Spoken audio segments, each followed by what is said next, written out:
ਸਤਨਾਮ ਸ਼੍ਰੀ ਵਾਹਿਗੁਰੂ ਸਾਹਿਬ JIO. परम सन्मानयोग गुरु रूप गुरु खालसा साध संगत जी, वाहिगुरु जी का खालसा वाहिगुरु जी की फतेह। एक सब्बरवाल गोद का तीरथा नामी सिख श्री गुरु अमरदास जी के पास आया। मुक्ति की आस रख के नमस्कार करके गुरु जी के पास बैठ गया। कहन लगा, हे गुरु जी, मैं तुहाडी शरण आया हाँ। जिस कार्य करन नाल मुक्ति प्राप्त होवे, अजिहा उपदेश मैनू दिओ। तुहाडे मुख तों जो वचन सुणदे हां, उहनां नाल साडे पाप दूर हुंदे हन अते चित्त विच चैन आउंदा है। फिर श्री गुरु अमरदास जी ने उपदेश दिता, सच बराबर होर कोई विशेष पुण्य नहीं है। परमेश्वर दा सच स्वरूप है, सच तो ही सच्चा बसेरा मिलदा है।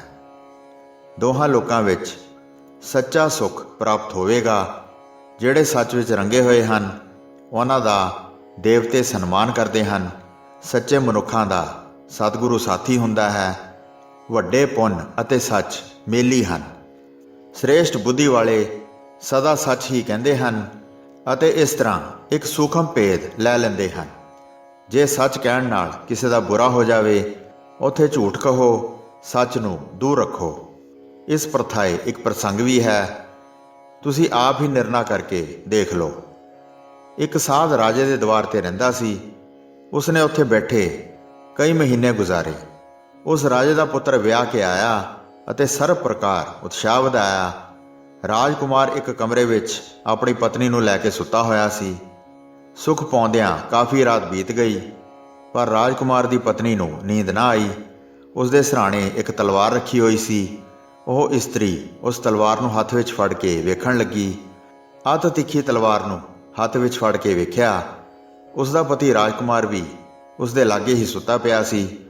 ਜਦ ਤਲਵਾਰ ਅਚਾਨਕ ਹੱਥ ਵਿੱਚੋਂ ਡਿੱਗ ਪਈ ਤਾਂ ਉਹ ਰਾਜਕੁਮਾਰ ਦੇ ਪੇਟ ਤੇ ਡਿੱਗ ਕੇ ਅੰਦਰ ਧੱਸ ਗਈ। ਰਾਜੇ ਦਾ ਪੁੱਤਰ ਫੌਰਨ ਮਰ ਗਿਆ। ਇਸਤਰੀ ਆਪਣੇ ਹਿਰਦੇ ਵਿੱਚ ਬਹੁਤ ਫਿਕਰਮੰਦ ਹੋ ਗਈ। ਜਦ ਸਵੇਰ ਹੋਈ ਅਤੇ ਵੇਖ ਕੇ ਰਾਜੇ ਨੂੰ ਪਤਾ ਲੱਗਾ ਤਾਂ ਇਸਤਰੀ ਸਾਰਿਆਂ ਨੂੰ ਸੁਣਾ ਕੇ ਕਹਿਣ ਲੱਗੀ, ਇਹ ਜਿਹੜਾ ਸਾਧੂ ਰੂਪ ਧਾਰ ਕੇ ਦਰਵਾਜ਼ੇ ਦੇ ਬਾਹਰ ਬੈਠਾ ਹੈ, ਉਸਨੇ ਇੱਥੇ ਆ ਕੇ ਮੇਰੇ ਪਤੀ ਨੂੰ ਕਤਲ ਕਰ ਦਿੱਤਾ ਹੈ। ਇਹ ਸੁਣ ਕੇ ਰਾਜਾ ਰੋ ਕੇ ਵਿਰਲਾਪ ਕਰਨ ਲੱਗਾ ਤੇ ਸਾਧ ਨੂੰ ਫੜ ਕੇ ਬਹੁਤ ਤਸੀਹੇ ਦਿੱਤੇ। ਸਾਰਿਆਂ ਨੂੰ ਮਿਲ ਕੇ ਰਾਜੇ ਨੇ ਹਿਰਦੇ ਵਿੱਚ ਵਿਚਾਰ ਕੀਤੀ, ਇਸ ਨੂੰ ਮਾਰ ਕੇ ਸਾਡਾ ਪੁੱਤਰ ਜਿਉਂਦਾ ਨਹੀਂ ਹੋ ਸਕਦਾ। ਉਸ ਦਾ ਇੱਕ ਹੱਥ ਕੱਟ ਕੇ ਬਾਹਰ ਕੱਢ ਦਿੱਤਾ ਤੇ ਸਾਧ ਬਹੁਤ ਕਸ਼ਟ ਪਾ ਕੇ ਚਲਾ ਗਿਆ। ਸਾਧੂ ਵਿਚਾਰ ਕਰਦਾ ਹੈ, ਪ੍ਰਭੂ ਦੇ ਘਰ ਵਿੱਚ ਨਿਆਂ ਹੈ, ਪਰ ਮੈਂ ਤਾਂ ਕੋਈ ਪਾਪ ਨਹੀਂ ਕੀਤਾ। ਮੈਨੂੰ ਇਹ ਸਜ਼ਾ ਕਿਉਂ ਮਿਲੀ ਹੈ? ਮੇਰੇ ਨਾਲ ਪ੍ਰਭੂ ਨੇ ਅਨਿਆਏ ਕੀਤਾ ਹੈ। ਇਸ ਤਰ੍ਹਾਂ ਵਿਚਾਰ ਕੇ ਹਿਰਦੇ ਵਿੱਚ ਬਹੁਤ ਚਿੰਤਾ ਧਾਰਨ ਕੀਤੀ। ਉਸਨੇ ਕਿਸੇ ਪਾਸੋਂ ਸੁਣਿਆ, ਕਾਂਸ਼ੀ ਵਿੱਚ ਇੱਕ ਬ੍ਰਾਹਮਣ ਰਹਿੰਦਾ ਹੈ ਜਿਹੜਾ ਮਨੁੱਖਾਂ ਦੇ ਪਿਛਲੇ ਜਨਮ ਦੀ ਸੋਝੀ ਰੱਖਦਾ ਹੈ, ਕਰਮ ਦੇ ਫਲ ਦੱਸਣ ਵਾਲੇ ਗ੍ਰੰਥ ਨੂੰ ਪੜ੍ਹਦਾ ਹੈ ਅਤੇ ਸਭ ਦੇ ਦੁੱਖਾਂ ਸੁੱਖਾਂ ਬਾਰੇ ਦੱਸਦਾ ਹੈ। ਸਾਧੂ ਉਸ ਬ੍ਰਾਹਮਣ ਦਾ ਘਰ ਤੇ ਨਾਂ ਪੁੱਛ ਕੇ ਉਸ ਦੇ ਘਰ ਗਿਆ। ਉਸ ਸਮੇਂ ਉੱਥੇ ਬ੍ਰਾਹਮਣ ਦੀ ਪਤਨੀ ਬੈਠੀ ਸੀ। ਜਦ ਉਸ ਸਾਧੂ ਨੇ ਉਸ ਨੂੰ ਪੁੱਛਿਆ, ਬ੍ਰਾਹਮਣ ਕਿੱਥੇ ਗਿਆ ਹੈ? ਇਹ ਸੁਣ ਕੇ ਬ੍ਰਾਹਮਣੀ ਨੇ ਹਿਰਦੇ ਵਿੱਚ ਬਹੁਤ ਗੁੱਸਾ ਕੀਤਾ। ਕੁਝ ਉਸਨੇ ਆਪਣੇ ਪਤੀ ਨੂੰ ਗਾਲਾਂ ਕੱਢੀਆਂ ਤੇ ਕੁਲੈਣੀ ਨੇ ਸਾਧੂ ਨੂੰ ਬਹੁਤ ਕਠੋਰ ਵਾਕ ਕਹੇ। ਸਾਧੂ ਇਹ ਵੇਖ ਕੇ ਬਹੁਤ ਹੈਰਾਨ ਹੋਇਆ ਤੇ ਵਿਚਾਰ ਕੀਤੀ, ਬ੍ਰਾਹਮਣ ਦੀ ਇਹ ਕੈਸੀ ਪਤਨੀ ਹੈ? ਬ੍ਰਾਹਮਣ ਬਾਰੇ ਤਾਂ ਮੈਂ ਸੁਣਿਆ ਹੈ ਕਿ ਬਹੁਤ ਉੱਤਮ ਮਨੁੱਖ ਹੈ। ਜਦ ਉਹ ਦਰਵਾਜ਼ੇ ਦੇ ਬਾਹਰ ਖੜਾ ਸੀ ਤਾਂ ਬ੍ਰਾਹਮਣ ਆ ਗਿਆ। ਉਸ ਨੂੰ ਉਸਨੇ ਆਪਣਾ ਪ੍ਰਸੰਗ ਸੁਣਾਇਆ। ਫਿਰ ਉਸ ਬ੍ਰਾਹਮਣ ਦੀ ਔਰਤ ਬਾਰੇ ਗੱਲ ਕੀਤੀ। ਪੁੱਛਿਆ, ਉਹ ਲਗਾਤਾਰ ਗਾਲਾਂ ਕੱਢੀ ਜਾਂਦੀ ਹੈ। ਪੰਡਤ ਨੇ ਬੈਠ ਕੇ ਆਪਣੇ ਵਿਚਾਰ ਸੁਣਾਏ। ਉਹ ਕਾਰਨ ਸੁਣੋ ਜਿਸ ਕਰਕੇ ਆਪ ਇੱਥੇ ਆਏ ਹੋ। ਪਿਛਲੇ ਜਨਮ ਵਿੱਚ ਤੁਸੀਂ ਬ੍ਰਾਹਮਣ ਸੀ। ਜਲ ਦੇ ਕੰਢੇ ਬੈਠ ਕੇ ਤੁਸੀਂ ਇਸ਼ਨਾਨ ਕੀਤਾ। ਤੁਸੀਂ ਇੱਕ ਹੱਥ ਵਿੱਚ ਗਊਮੁਖੀ ਗੁਪਤੀ, ਜਿਸ ਵਿੱਚ ਹੱਥ ਪਾ ਕੇ ਮਾਲਾ ਫੇਰਦੇ ਹਨ, ਉਹ ਫੜੀ ਸੀ। ਉਸ ਨੂੰ ਉੱਚਾ ਚੁੱਕ ਕੇ ਮਾਲਾ ਫੇਰ ਰਹੇ ਸੀ। ਤਦ ਇੱਕ ਡਰਦੀ ਮਾਰੀ ਗਾਂ ਤੁਹਾਡੇ ਸਾਹਮਣੇ ਆਈ ਤੇ ਅੱਗੋਂ ਲੰਘ ਕੇ ਅੱਗੇ ਚਲੀ ਗਈ। ਉਸ ਦੇ ਪਿੱਛੇ ਦੁਸ਼ਟ ਕਸਾਈ ਆਇਆ। ਉਸਨੇ ਤੁਹਾਨੂੰ ਪੁੱਛਿਆ, ਇਸ ਪਾਸੇ ਗਾਂ ਆਈ ਸੀ? ਤੁਸੀਂ ਚੁੱਪ ਰਹੇ, ਮੁਖ ਤੋਂ ਕੁਝ ਨਾ ਬੋਲੇ, ਪਰ ਹੱਥ ਦੇ ਇਸ਼ਾਰੇ ਨਾਲ ਦੱਸ ਦਿੱਤਾ, ਇੱਧਰ ਗਈ ਹੈ। ਉਸ ਕਸਾਈ ਨੇ ਉਸ ਵਿਚਾਰੀ ਗਾਂ ਨੂੰ ਜਾ ਫੜਿਆ, ਆਪਣੇ ਘਰ ਲਿਜਾ ਕੇ ਉਸ ਨੂੰ ਮਾਰ ਦਿੱਤਾ। ਪਿਛਲੇ ਜਨਮਾਂ ਦੇ ਪੁੰਨ ਕਰਕੇ ਉਸ ਕਸਾਈ ਨੇ ਰਾਜੇ ਦੇ ਘਰ ਉਸ ਦੇ ਪੁੱਤਰ ਦੇ ਰੂਪ ਵਿੱਚ ਜਨਮ ਲਿਆ। ਇੱਕ ਰਾਜੇ ਦੀ ਲੜਕੀ ਨੇ ਗਾਂ ਦਾ ਸਰੀਰ ਧਾਰਨ ਕੀਤਾ। ਬਦਲੇ ਹਿੱਤ ਉਹਨਾਂ ਦਾ ਭਾਵ ਕਸਾਈ ਅਤੇ ਗਾਂ ਦਾ ਪਤੀ ਪਤਨੀ ਵਜੋਂ ਸੰਜੋਗ ਬਣਾ ਦਿੱਤਾ। ਉਸ ਇਸਤਰੀ ਨੇ ਫਿਰ ਰਾਜੇ ਦੇ ਪੁੱਤ ਨੂੰ ਮਾਰ ਦਿੱਤਾ। ਡਰਦੀ ਮਾਰੀ ਨੇ ਤੁਹਾਡਾ ਨਾਂ ਲਾ ਦਿੱਤਾ। ਤੁਸੀਂ ਜਿਸ ਹੱਥ ਦੇ ਇਸ਼ਾਰੇ ਨਾਲ ਗਾਂ ਦਾ ਪਤਾ ਦੱਸਿਆ ਸੀ, ਉਸ ਦੇ ਫਲ ਵਜੋਂ ਤੁਹਾਡਾ ਹੱਥ ਕੱਟਿਆ ਗਿਆ ਹੈ। ਪ੍ਰਭੂ ਕਦੇ ਵੀ ਅਨਿਆਏ ਨਹੀਂ ਕਰਦਾ ਹੈ। ਜਿਸ ਤਰ੍ਹਾਂ ਕੋਈ ਕਰਮ ਕਰਦਾ ਹੈ, ਉਸ ਤਰ੍ਹਾਂ ਦਾ ਹੀ ਫਲ ਪ੍ਰਾਪਤ ਕਰਦਾ ਹੈ। ਹੁਣ ਤੁਸੀਂ ਮੇਰੀ ਇਸਤਰੀ ਦਾ ਵੀ ਪ੍ਰਸੰਗ ਸੁਣ ਲਓ ਅਤੇ ਚਿੱਤ ਵਿੱਚ ਕਿਸੇ ਪ੍ਰਕਾਰ ਦਾ ਵੀ ਸੰਸਾ ਨਾ ਕਰੋ। ਮੈਂ ਪਿਛਲੇ ਜਨਮ ਵਿੱਚ ਕਾਂ ਸੀ ਅਤੇ ਮੇਰੀ ਪਤਨੀ ਨੇ ਗਧੀ ਦੀ ਜੂਨ ਪਾਈ ਸੀ। ਉਸ ਦੀ ਪਿੱਠ ਤੇ ਇੱਕ ਬਹੁਤ ਵੱਡਾ ਜ਼ਖਮ ਸੀ। ਜ਼ਖਮ ਵੇਖ ਕੇ ਮੈਂ ਆਪਣੀ ਚੁੰਝ ਮਾਰੀ। ਮੇਰੀ ਚੁੰਝ ਉਸ ਦੀ ਹੱਡੀ ਵਿੱਚ ਫਸ ਗਈ ਤੇ ਨਿਕਲਦੀ ਨਹੀਂ ਸੀ। ਤਕਲੀਫ ਹੋਣ ਕਰਕੇ ਉਹ ਗੰਗਾ ਦੇ ਜਲ ਵਿੱਚ ਪ੍ਰਵੇਸ਼ ਕਰ ਗਈ। ਜਿਵੇਂ ਜਿਵੇਂ ਪੀੜ ਵੱਧਦੀ ਜਾਂਦੀ ਸੀ, ਉਹ ਪਾਣੀ ਵਿੱਚ ਹੋਰ ਅੱਗੇ ਅੱਗੇ ਵੱਧਦੀ ਜਾਂਦੀ ਸੀ। ਜਿਵੇਂ ਜਿਵੇਂ ਮੈਂ ਆਪਣੀ ਚੁੰਝ ਕੱਢਣ ਦਾ ਯਤਨ ਕਰ ਰਿਹਾ ਸੀ, ਤਿਵੇਂ ਤਿਵੇਂ ਉਹ ਦੁਖੀ ਹੋ ਕੇ ਪਾਣੀ ਵਿੱਚ ਘੁਸਦੀ ਜਾਂਦੀ ਸੀ। ਜਿੱਥੇ ਪਾਣੀ ਦੀ ਬੜੀ ਗੰਭੀਰ ਧਾਰਾ ਬਹਿ ਰਹੀ ਸੀ, ਉਹ ਉੱਥੇ ਚਲੀ ਗਈ। ਮੇਰੀ ਚੁੰਝ ਉਸ ਦੀ ਹੱਡੀ ਵਿੱਚ ਫਸੀ ਰਹਿ ਗਈ। ਪਾਣੀ ਦੇ ਵੱਡੇ ਪ੍ਰਵਾਹ ਵਿੱਚ ਦੋਵੇਂ ਬਹਿ ਗਏ। ਦੋਵਾਂ ਨੇ ਡੁੱਬ ਕੇ ਸਰੀਰ ਤਿਆਗ ਦਿੱਤਾ। ਗੰਗਾ ਦਾ ਜਲ ਹੋਣ ਕਰਕੇ ਇਹ ਫਲ ਮਿਲਿਆ ਕਿ ਦੋਵਾਂ ਨੇ ਬ੍ਰਾਹਮਣ ਦੇ ਘਰ ਵਿੱਚ ਜਨਮ ਲਿਆ। ਫਿਰ ਸਾਡਾ ਦੋਹਾਂ ਦਾ ਇਹ ਸੰਬੰਧ ਹੋ ਗਿਆ। ਪਿਛਲੇ ਜਨਮ ਵਿੱਚ ਮੈਂ ਇਸ ਨੂੰ ਬਹੁਤ ਦੁੱਖ ਦਿੱਤਾ ਸੀ, ਇਸ ਕਰਕੇ ਇਹ ਹੁਣ ਕਠੋਰ ਵਚਨ ਬੋਲ ਕੇ ਦੁੱਖ ਦਿੰਦੀ ਹੈ। ਪਿਛਲੇ ਕਰਮਾਂ ਦਾ ਫਲ ਮੈਂ ਪਾ ਰਿਹਾ ਹਾਂ।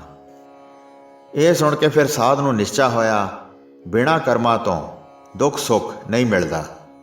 ਗੁਰੂ ਜੀ ਨੇ ਕਿਹਾ, ਬ੍ਰਾਹਮਣ ਨੇ ਸੱਚ ਕਿਹਾ, ਗਾਂ ਬਾਰੇ ਦੱਸਣ ਨਾਲ ਹੀ ਇੰਨਾ ਦੁੱਖ ਪਾਇਆ ਹੈ। ਜਿਸ ਹੱਥ ਨਾਲ ਇਸ਼ਾਰਾ ਕਰਕੇ ਗਾਂ ਬਾਰੇ ਦੱਸਿਆ ਸੀ, ਉਸ ਹੱਥ ਨੂੰ ਕੱਟਣ ਨਾਲ ਪੀੜ ਪ੍ਰਾਪਤ ਕੀਤੀ। ਪਿਛਲੇ ਜਨਮ ਦਾ ਫਲ ਮਿਟਿਆ ਨਹੀਂ। ਜਿਵੇਂ ਸੀਤਾ ਨੇ ਵਣ ਵਿੱਚ ਰਹਿ ਕੇ ਦੁੱਖ ਪਾਇਆ ਸੀ। ਜਿਸ ਦੇ ਸੱਚ ਕਿਹਾ ਇਹ ਗੱਲ ਹੋ ਜਾਵੇ ਕਿ ਗੁਰੂ, ਬ੍ਰਾਹਮਣ, ਸੰਤ ਅਤੇ ਗਊ ਦੁੱਖ ਪਾਉਣ, ਇਸ ਲਈ ਇਸ ਤਰ੍ਹਾਂ ਦਾ ਸੱਚ ਮਨੁੱਖ ਨੂੰ ਨਰਕਾਂ ਵਿੱਚ ਸੁੱਟ ਦਿੰਦਾ ਹੈ। ਚੰਗੀ ਮੱਤ ਵਾਲੇ ਐਸੇ ਸੱਚ ਦਾ ਕਦੇ ਵੀ ਉਚਾਰਨ ਨਹੀਂ ਕਰਦੇ। ਜਿਸ ਸੱਚ ਤੋਂ ਪ੍ਰਾਣੀ ਦੁੱਖ ਪਾਵੇ, ਚਤੁਰ ਮਨੁੱਖ ਵਿਚਾਰ ਕਰਕੇ ਉਹ ਸੱਚ ਕਦੀ ਨਾ ਕਹੇ। ਹੋਰ ਸਾਰੇ ਕਾਰੋਬਾਰ ਕਰਦੇ ਸਮੇਂ ਸੁੱਖ ਪਾਉਣ ਹਿੱਤ ਸਦਾ ਹੀ ਸੱਚ ਦਾ ਉਚਾਰਨ ਕਰੇ। ਝੂਠ ਵਰਗਾ ਹੋਰ ਕੋਈ ਪਾਪ ਨਹੀਂ ਹੈ। ਜਿਹੜੇ ਗੁਰਸਿੱਖ ਹਨ, ਉਹ ਕਦੇ ਵੀ ਝੂਠ ਨਹੀਂ ਬੋਲਦੇ। ਜਿਸ ਝੂਠ ਨਾਲ ਪ੍ਰਾਣੀ ਦਾ ਮਰਨ ਤੋਂ ਛੁਟਕਾਰਾ ਹੋ ਜਾਵੇ ਜਾਂ ਗਲ ਪਿਆ ਕੋਈ ਸੰਕਟ ਖਤਮ ਹੋ ਜਾਵੇ, ਉੱਥੇ ਝੂਠ ਸੱਚ ਦੇ ਬਰਾਬਰ ਹੈ। ਪਰਾਇਆ ਭਲਾ ਹੁੰਦਾ ਹੋਵੇ ਤਾਂ ਝੂਠ ਕਹਿ ਦਿਓ। ਜਦ ਤੀਰਥ ਨੇ ਗੁਰੂ ਜੀ ਦੇ ਅਜਿਹੇ ਬਚਨ ਸੁਣੇ ਤਾਂ ਮਨ ਵਿੱਚ ਮੰਨ ਕੇ ਉਹਨਾਂ ਦੇ ਉਪਦੇਸ਼ਾਂ ਅਨੁਸਾਰ ਕਮਾਈ ਕਰਨ ਲੱਗਾ। ਸੱਚ ਬੋਲ ਕੇ ਉਸਨੇ ਪਰਮ ਗਤੀ ਪ੍ਰਾਪਤ ਕੀਤੀ ਅਤੇ ਸਤਿਗੁਰੂ ਜੀ ਦੀ ਸ਼ਰਨ ਵਿੱਚ ਆ ਗਿਆ। ਇਸੇ ਤਰ੍ਹਾਂ ਭਾਈ ਬਿਸ਼ਨ ਦਾਸ, ਭਾਈ ਮਾਣਕ ਚੰਦ ਅਤੇ ਪੂਰੋ, ਇਹ ਤਿੰਨੇ ਸਿੱਖ ਗੁਰੂ ਜੀ ਦੀ ਹਜ਼ੂਰੀ ਆਏ। ਉਹਨਾਂ ਨੇ ਗੁਰੂ ਜੀ ਦੇ ਚਰਨ ਕਮਲਾਂ 'ਤੇ ਨਮਸਕਾਰ ਕੀਤੀ ਅਤੇ ਬੈਠ ਕੇ ਗੁਰੂ ਜੀ ਦੇ ਦਰਸ਼ਨ ਕੀਤੇ। ਫਿਰ ਹੱਥ ਜੋੜ ਕੇ ਬੇਨਤੀ ਕੀਤੀ, ਸਾਨੂੰ ਜਨਮ ਮਰਨ ਤੋਂ ਬਚਾ ਲਓ, ਪਰਿਵਾਰ ਸਹਿਤ ਸਾਡਾ ਕਲਿਆਣ ਹੋ ਜਾਵੇ। ਇਸ ਤਰ੍ਹਾਂ ਦਾ ਸਾਨੂੰ ਕੋਈ ਮਹਾਨ ਉਪਦੇਸ਼ ਦਿਓ। ਸ਼੍ਰੀ ਗੁਰੂ ਜੀ ਨੇ ਫਿਰ ਬਚਨ ਕੀਤੇ, ਆਪ ਗੁਰੂ ਦੇ ਸਿੱਖਾਂ ਦੀ ਸੇਵਾ ਕਰੋ। ਪਤਨੀ, ਪੁੱਤਰ, ਪੁੱਤਰੀ ਨੂੰ ਸਿੱਖਿਆ ਦਿਓ। ਉਹਨਾਂ ਨੂੰ ਕਹਿ ਕੇ ਸਿੱਖਾਂ ਦੀ ਸੇਵਾ ਕਰਵਾਓ। ਆਪਣੇ ਆਪ ਨੂੰ ਇਸ ਤਰ੍ਹਾਂ ਸਮਝੋ, ਅਸੀਂ ਵਾਹਿਗੁਰੂ ਦੇ ਸੇਵਕ ਹਾਂ। ਉਸ ਤਰ੍ਹਾਂ ਪੁੱਤਰ, ਪੁੱਤਰੀ ਗੁਰੂ ਜੀ ਦੇ ਪਾਸ ਸੇਵਕ ਹਨ। ਜਿਵੇਂ ਖਸਮ ਦੇ ਘਰ ਘੋੜਾ ਹੈ, ਜਦ ਨੌਕਰ ਚੜ੍ਹ ਕੇ ਆ ਕੇ ਖਸਮ ਨੂੰ ਦੇ ਜਾਂਦਾ ਹੈ ਤਾਂ ਉਸ ਦੇ ਸਾਰੇ ਫਿਕਰ ਖਤਮ ਹੋ ਜਾਂਦੇ ਹਨ। ਤਦ ਸਾਰੀ ਚਿੰਤਾ ਖਸਮ ਦੀ ਰਹਿ ਜਾਂਦੀ ਹੈ। ਘੋੜੇ ਦੇ ਖਾਣ ਪੀਣ ਦਾ ਫਿਰ ਉਹ ਹੀ ਫਿਕਰ ਕਰਦਾ ਹੈ। ਇਸ ਲਈ ਆਪਣਾ ਸਾਰਾ ਪਰਿਵਾਰ ਸਤਿਗੁਰੂ ਜੀ ਦੇ ਦਰਬਾਰ ਨੂੰ ਸੌਂਪ ਦਿਓ ਉਹਨਾਂ ਨਾਲ ਆਪਣਤ ਛੱਡ ਦਿਓ। ਜਾਣੋ ਇਹ ਸਾਰਾ ਇੱਕ ਬੇੜੀ ਦਾ ਪੂਰ ਹੈ। ਤਦ ਸਤਿਗੁਰੂ ਜੀ ਦੀ ਜ਼ਿੰਮੇਵਾਰੀ ਬਣ ਜਾਂਦੀ ਹੈ ਕਿ ਉਹ ਸਾਰੇ ਪਰਿਵਾਰ ਦਾ ਨਿਰਵਾਹ ਕਰਨ, ਭਲੀ ਪ੍ਰਕਾਰ ਭੋਜਨ ਵਸਤਰ ਪਹੁੰਚਾਉਣ, ਮੁਕਤੀ ਦੇ ਕੇ ਸਾਰੇ ਕਸ਼ਟ ਦੂਰ ਕਰ ਦੇਣ।